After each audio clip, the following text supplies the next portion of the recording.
Good afternoon and good morning to everyone from coast to coast, and welcome to today's webinar, Putting Your Facilities Data to Work, 5 Steps for Strengthening Your Case on Campus. My name is Eric Nolan. I'm the Senior Marketing Manager at Sightlines. I will also be your moderator for today's session, and I'd like to thank you all for joining us. We are thrilled to be spending this time with each and every one of you. Today's session will feature Pete Zara. He's our Vice President of Market Strategy and Development at Sightlines. And the discussion will primarily focus on the 5 steps for harnessing your facilities data to more effectively track performance and make the case for resources. Some of the other topics that we'll be covering today center around how to standardize this data to ensure accuracy, create context, and ultimately tell your story so campus stakeholders can see the value facilities brings to the institution.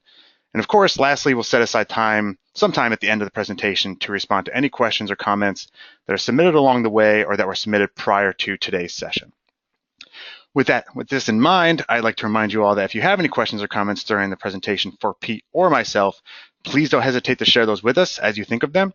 We'd like this to be an interactive session, and we very much look forward to answering any questions that come up along the way. I'll be monitoring them throughout the presentation, and as I mentioned before, we'll do our best to address each and every one of them towards the end.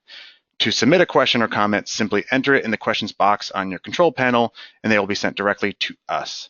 To continue with the housekeeping item or housekeeping notes and to answer one question up front that we typically receive, following today's session, each of you will receive an email that contains links to both the presentation slides and webinar recording for your continued engagement with this material.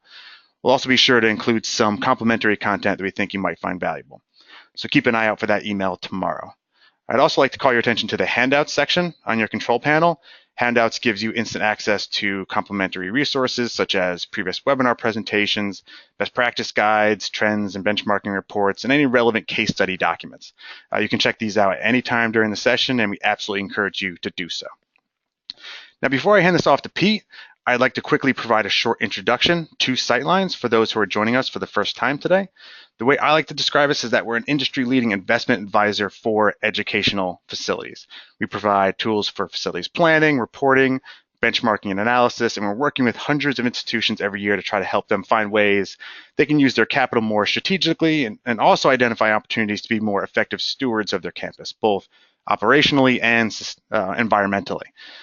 Using our leading database of verified facilities metrics allows us to do this, as we're able to help finance, facilities, and sustainability professionals make more informed, data-driven decisions about the future of their most valuable assets. And we've been honored to work with hundreds of institutions across North America every year.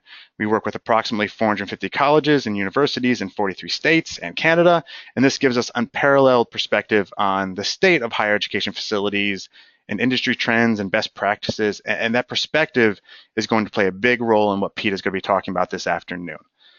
And with that, I will wrap up here and pass it off to Pete to get us started. So take it away, Pete.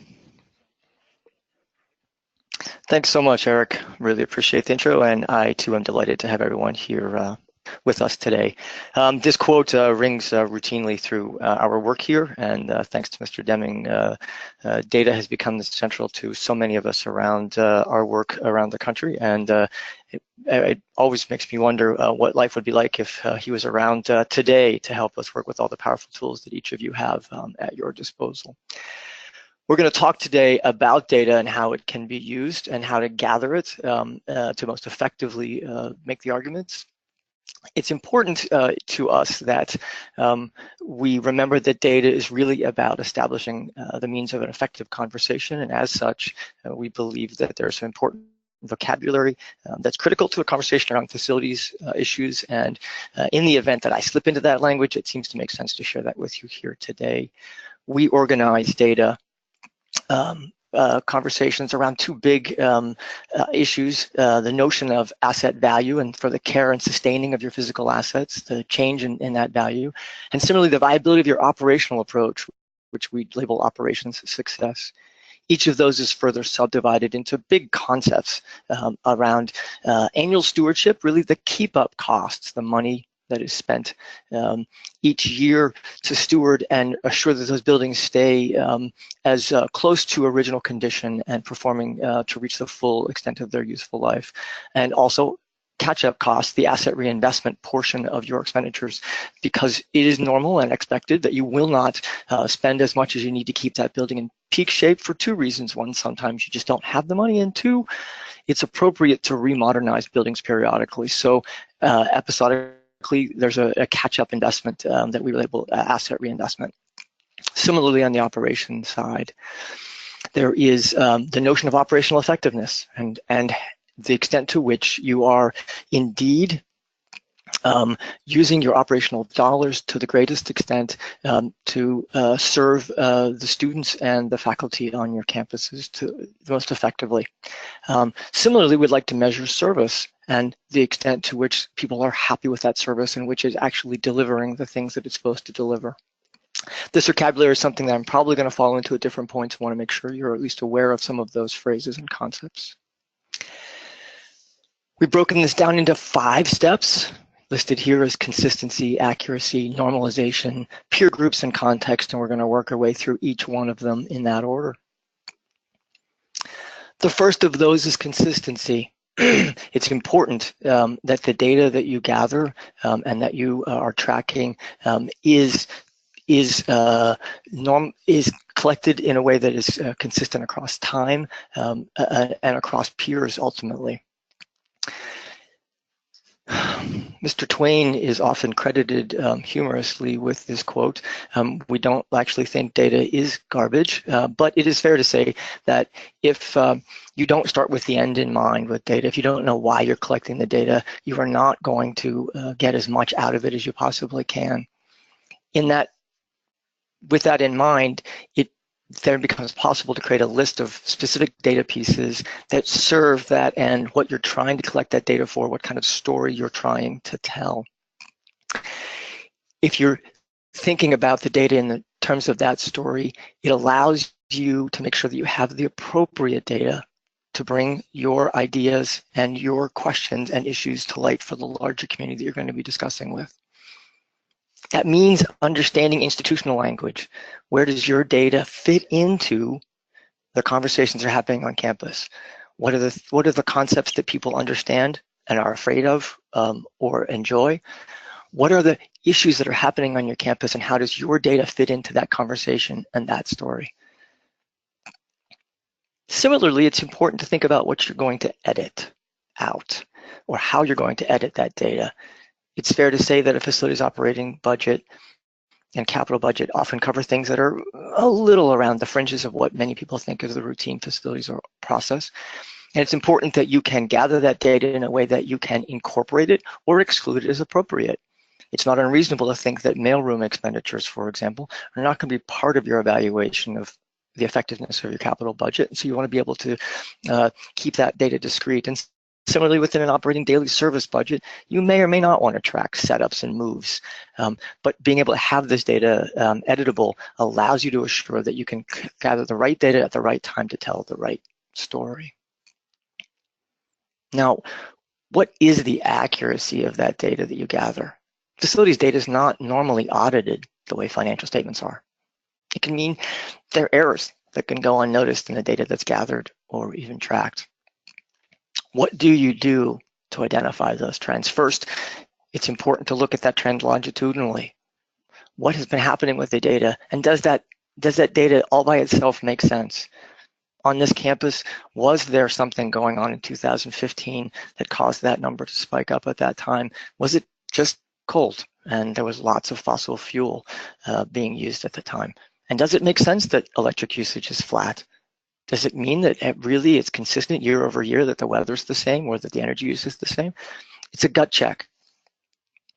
In the same way, it's important to compare things like what you have in logs versus actuals and bills. Comparing them can often drive a better understanding of the data. It may also just find anomalies, things that may not make sense. This might just be bad data. It just might mean that some of the data from 16 found its way into 15 and vice versa. But it could also mean that there's something more fundamental that's been overlooked. But looking at the data in that comparison way allows you to assure that the data is tracked effectively and correctly. And it's important to cross-check data points from more than one source. This might be a way to look at staffing data to track what's happening, but it's also important to cross-check it with something else like, what are the costs? What are the costs as people cost? The data would seem to indicate that there's some correlation between money spent and people working for the first 4 years, but it certainly seems to flatten out in 2015 in this example. And it makes one wonder whether one data source or the other is correct. Sometimes this is just simply verifying that you have the right data. Other times it helps to identify problems across the campus and data points that aren't connecting in a more systemic way. Either way, it's crucial that you're getting the most accurate data brought to you for analysis. Similarly, it's important to begin to normalize that data. And this is the step that starts to transition from data gathering to data analysis. In normalizing the data, we're trying to find out whether or not we can compare the data and understand it in a context that makes the most sense to the people across campus. Here is an example of capital investment information. Capital investment information for a campus broken down by different portions and components of that institution. This might or might not look like your campus, but it's not unusual to see significant expenditures in a residential life area. And maybe this is a campus that's doing a lot of STEM research. And so STEM improvements and investments. And so capital investments in science research makes a lot of sense.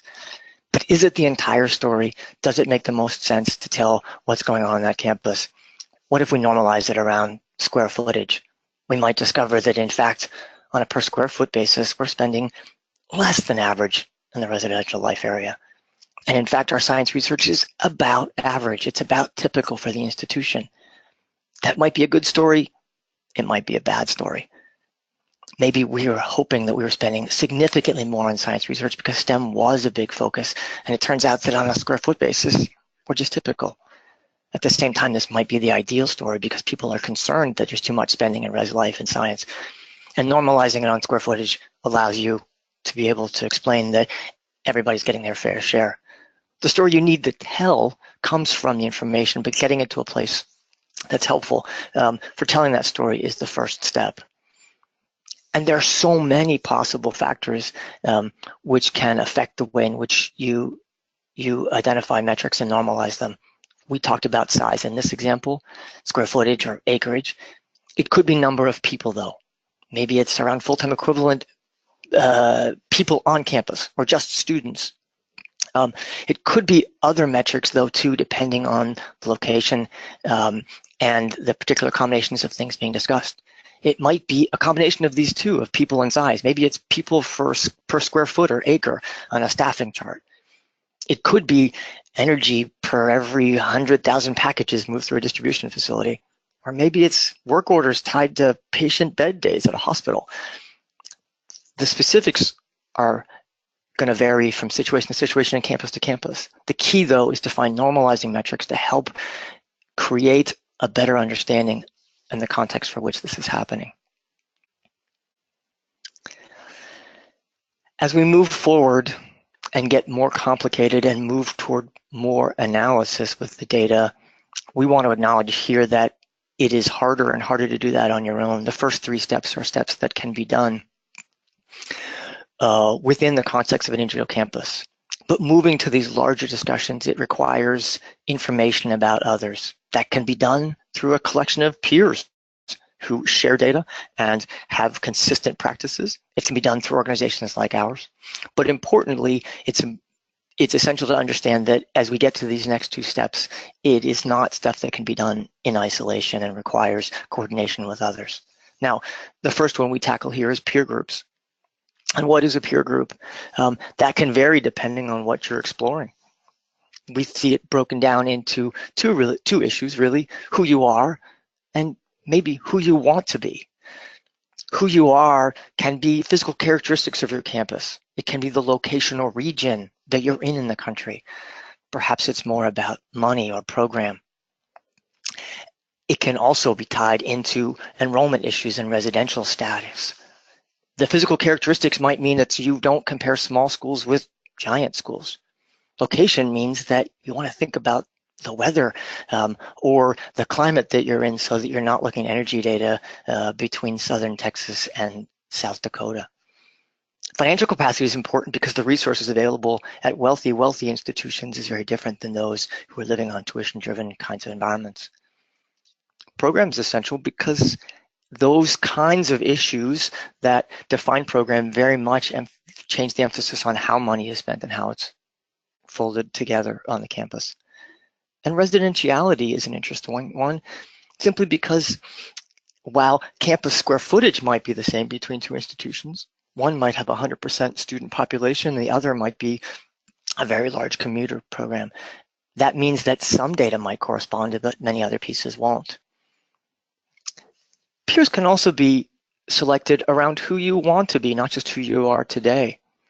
You might be a research institution that's looking to challenge itself to be pooled together with even more competitive peers across the country, and not necessarily a local, regional, or even sports association that you're typically collected with. There might be programmatic changes where you're growing or shrinking, and you want to make sure you know where you're headed and what those peers might look like. Even enrollment changes might be affected might be a great place to think about how you want to establish your peer groups. So some examples of peer comparisons. Here's a group of peers. They're reasonably similar in nature, and you can use the same peer group for every benchmark. And so we show two benchmarks here. Technical complexity.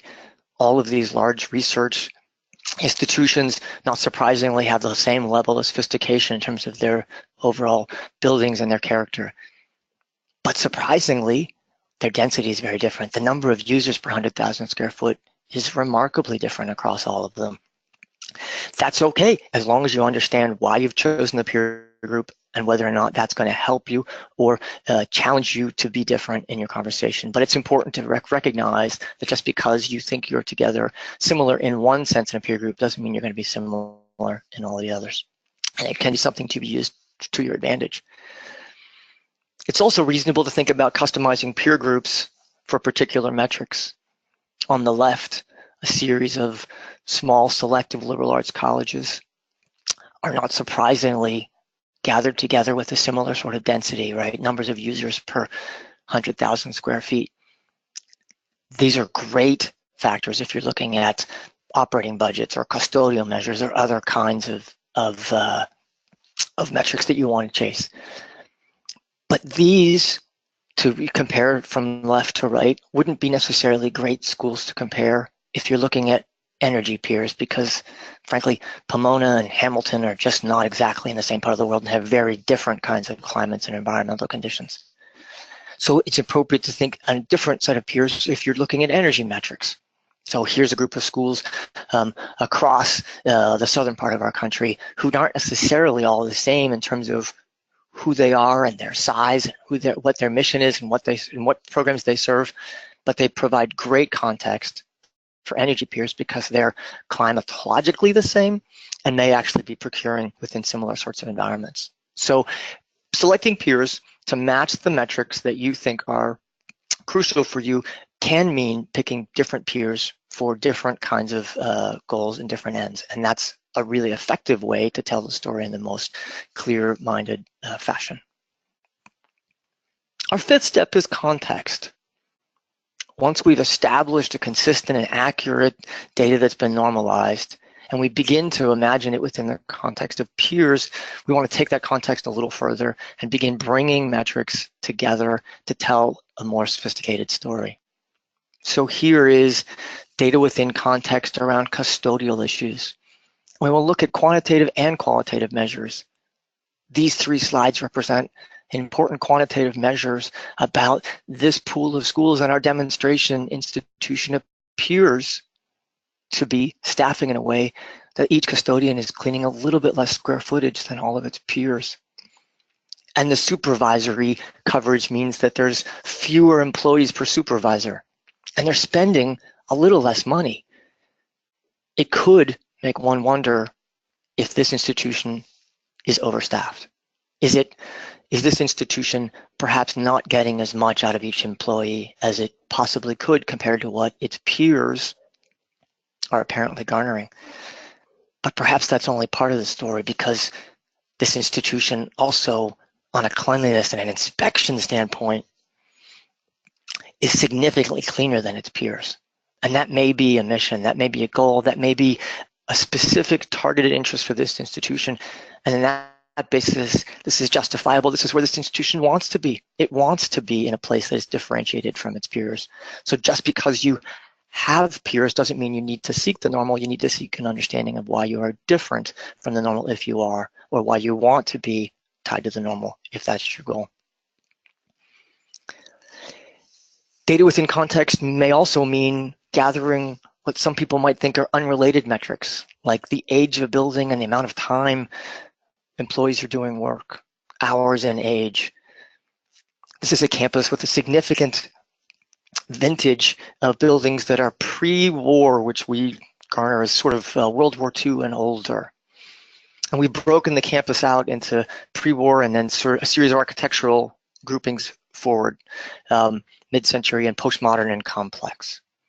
And we look at that in comparison to the number of hours, and it would certainly indicate that the older the buildings are, the more time you have to spend in them. And particularly intriguingly, in those mid-century buildings, which are not as old as some of the buildings on this campus, but seem to be requiring the most time per 100,000 square feet. It raises questions about what's happening in those spaces, and a very interesting set of questions about where you should be spending your time investing your money. But is that the whole story? If we do that same comparison of buildings, but we look at money spent for that age, we find that, curiously, there's more money being spent in the newer buildings. And so it doesn't necessarily mean that the oldest buildings require the most resources.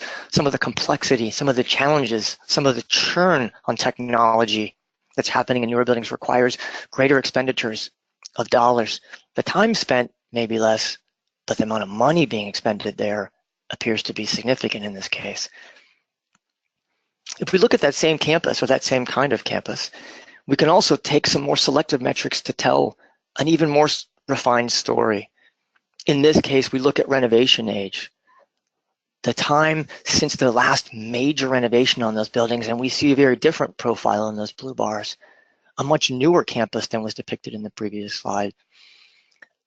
Still a number of buildings in that 25 to 50 year range, and the 10 to 25 year range, but a more distributed building age.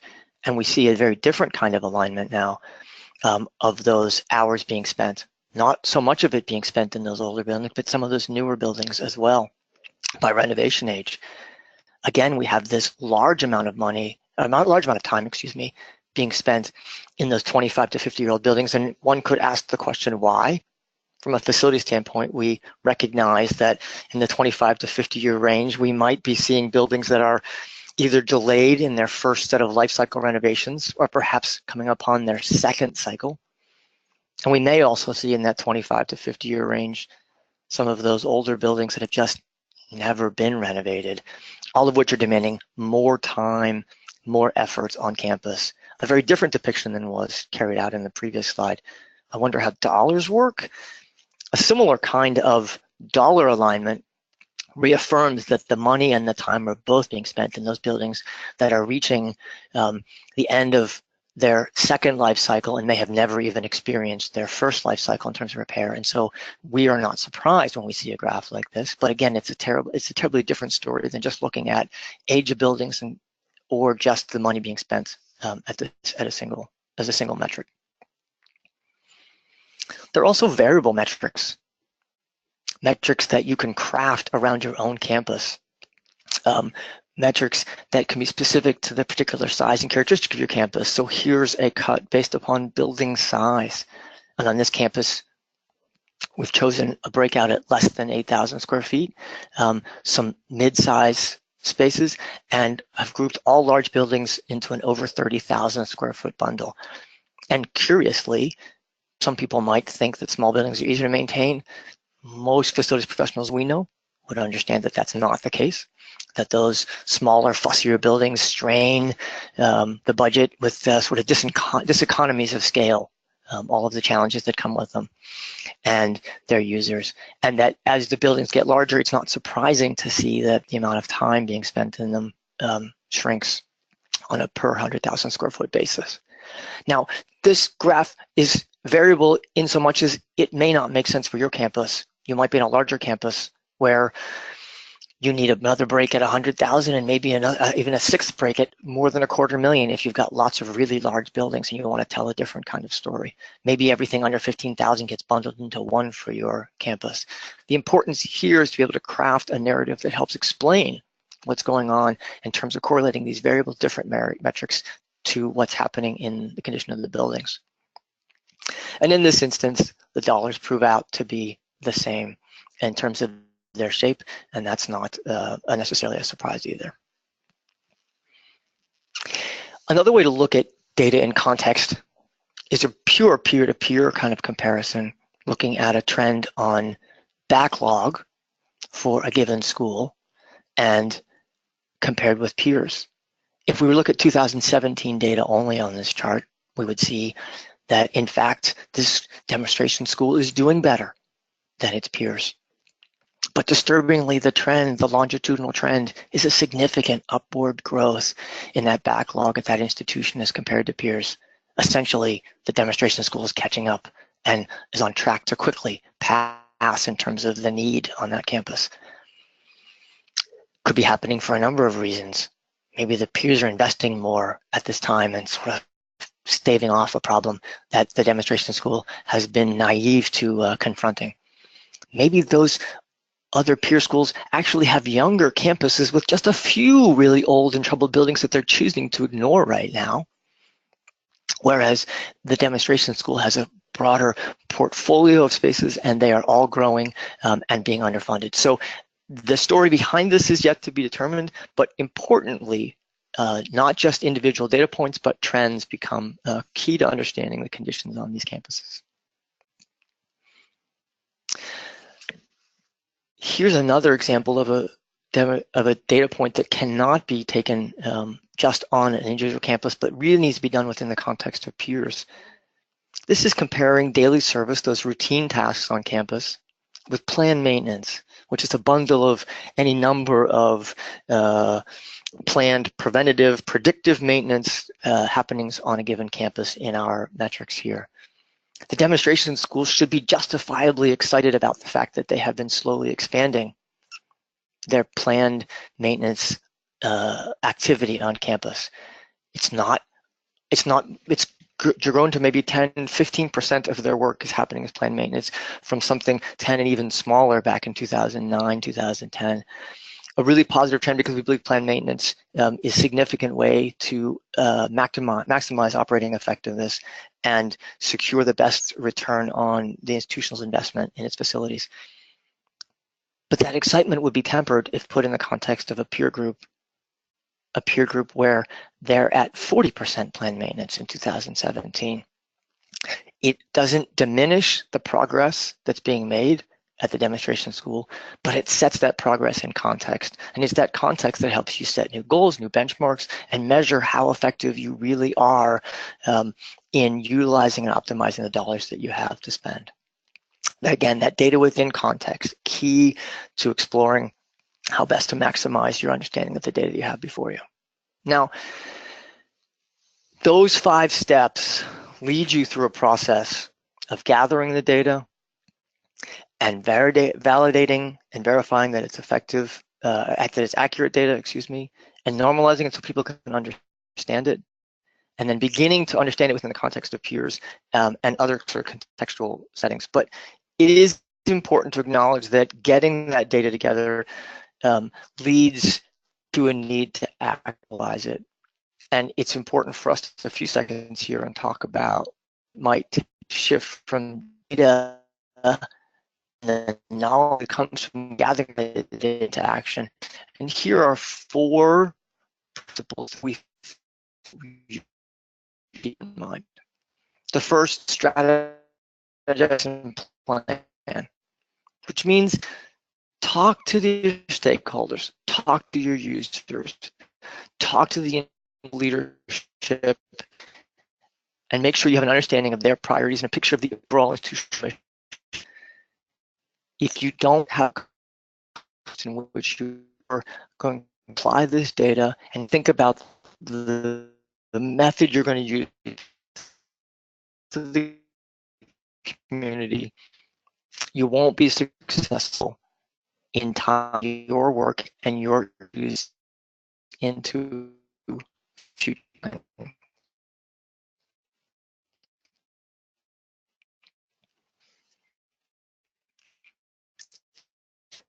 Second, not every equal is equal. It's crucial that prioritization so that urgent project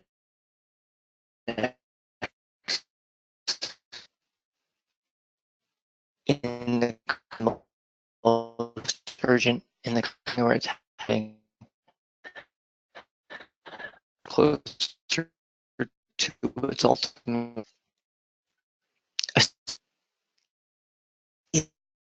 is that's framed, fitted,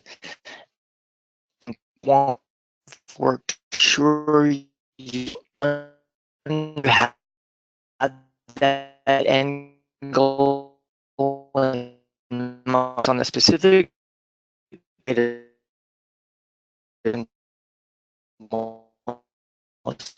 fact, and most will be Hey, Pete, can you hear important me? one Give me for a in second. vocabulary, which to establishing consistable.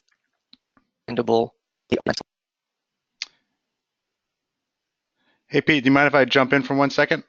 Eric, Hi. go ahead. Have been experiencing some audio issues here. Your audio is going in and out for a majority of that last slide. We're trying to address it on our end here to see if we can figure that out. Let me see. I want to test to see if that's work. Can you go back to that slide and revisit some of those concepts? If it doesn't seem to be working, perhaps disconnecting from the headset may help. Um, if what we've done hasn't fixed the problem.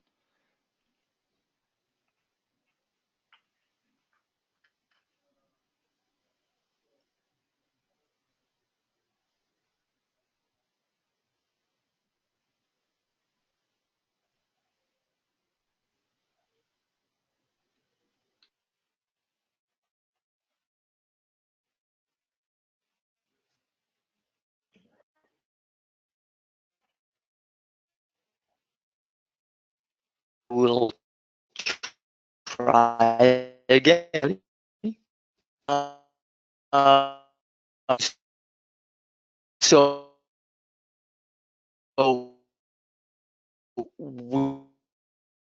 the fact that having the main the in turning issues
Hi, sorry everyone. We're actually going to be just switching headsets here, so just bear with us for another second.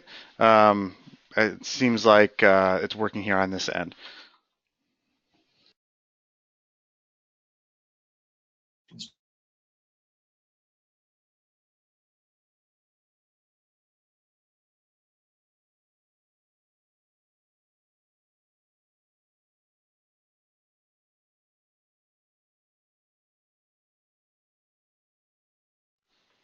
Hello, everyone. Our apologies for this confusion. We want to make sure that we reinforce that having the data and having the analysis does not mean you can actualize it. And it's important to think about the ways in which one does actualize this effort. These four issues are important in keeping tabs on that and making sure that you have the most effective strategy for moving forward. The first is strategizing and planning, and that's mostly about talking to and connecting with institutional constituents and leaders to assure that your work will be inserted into the conversation in the right way at the right time, focused on the right issues. It's important not to live within the world of your facilities issues alone, but put them in the context of what's the goals and the mission of the institution itself. The second is prioritizing. Not every issue is essential, and it's important to pick those issues which are most important to not only the facilities organization itself, but the institution. And combining those, getting a twofer, is the most effective way to drive success for the work that you've identified.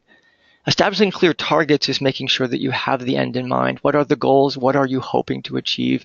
And never letting go of them. They should be simple. They should be clean. They should be targeted and focused. But aligning those with that mission that you came up with originally in the strategy and planning phase initially will allow you to make sure that you get to the goals that are crucial for success. And finally, limiting jargon. We gave some vocabulary at the start of this discussion, and that vocabulary is in itself potentially jargon, but being clear, being crisp about what you're trying to do, putting language into a layperson's terms gives you the greatest success, the greatest ability for achieving success in moving forward and getting people to hear your conversation, listen to it, digest it, and support you in the end. Eric, excellent. So ultimately, this is what we believe benchmarking of data can do for you. It allows you to build relationships across campus and with boards. The more you have clear, understandable, jargon-free data, the more easily you can have conversations with constituents across campus who don't live in the facilities world and who need to understand the experience you're having in language that they can comprehend and they can take away and they can help drive forward with you. Good benchmarking data demonstrates that you're an effective steward because it allows you to show the ways in which you are performing. It generates support for that success at the same time, allowing you to acknowledge the places where more attention is needed to be played. And finally, in the best case scenario, it can indeed help you secure additional resources for ongoing maintenance or capital investments. So with that, we would love to get some feedback from all of you. There haven't been any questions at this point, and unless anybody were to come in with a question now, we are going to say thank you very much for spending the time with us today. We apologize for our last minute end of discussion audio issues, and thank helpful listener for helping us to sort that out. And we look forward to bringing you more of these kinds of webinars and discussions in the future. Please make sure to take advantage of the data that was made available to you today through the session, and the materials will be made available to you in the coming day. Thank you very much.